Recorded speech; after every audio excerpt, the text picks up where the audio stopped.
So if you've made batches of cornhole boards, lots of cornhole boards in a row, you know that there's certain steps that you just cringe when you think about them.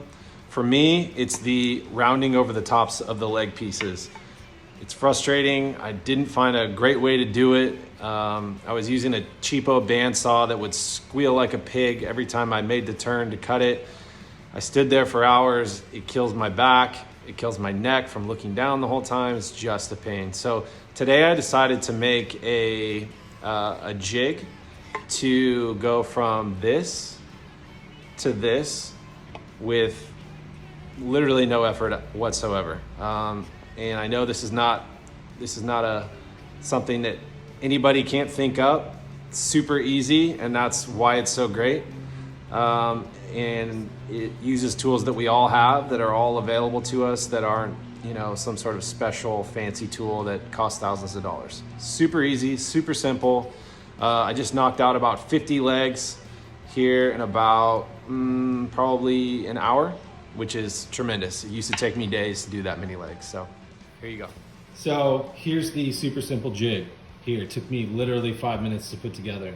So these two outside pieces are just two pieces of scrap that hold this leg piece that I use as kind of a template for the router here in the middle. I know this is perfect. I know the hole positioning is perfect.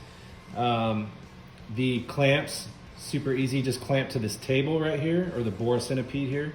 And I have a couple extra clamps for good measure, just so there's no movement of anything here. So from here, I already have a piece pre-drilled from the drill press. I'm just going to take the carriage bolt on the bottom, kind of unscrew it, if you will. It's really loose. This piece has been used a bunch of times, so the carriage bolt is super loose. But when I put the new piece on the top, the new piece hole is super tight. There's literally hasn't been a bolt put through it or anything. It's just been drilled. So when I drop it down here, okay, the first little bit of the carriage bolt will pop into this new piece here. I give it a few extra screws. The thing that you don't want to do, number one, it makes it more difficult to go faster because you have to keep taking this carriage bolt in and out.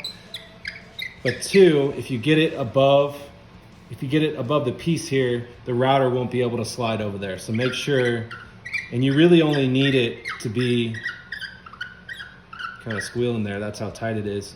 You really only need it to be a little bit so that this piece stays on here really tight. Now, I have this clamp situated to where when I'm holding this piece here, and I can just simply hold it, I'm holding it against this clamp right here.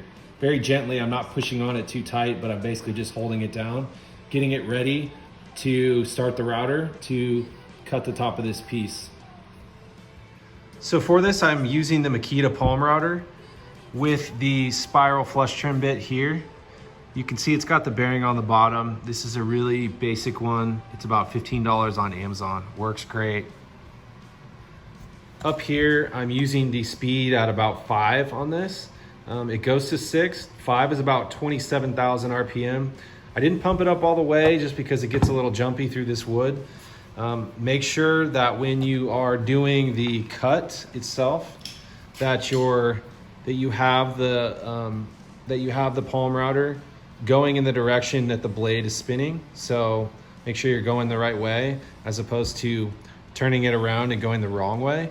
It'll definitely kick back on you if you go the wrong way. So be careful with that. Go slow, do a couple slow, make sure that you have all the clamps in place and you should be good to go.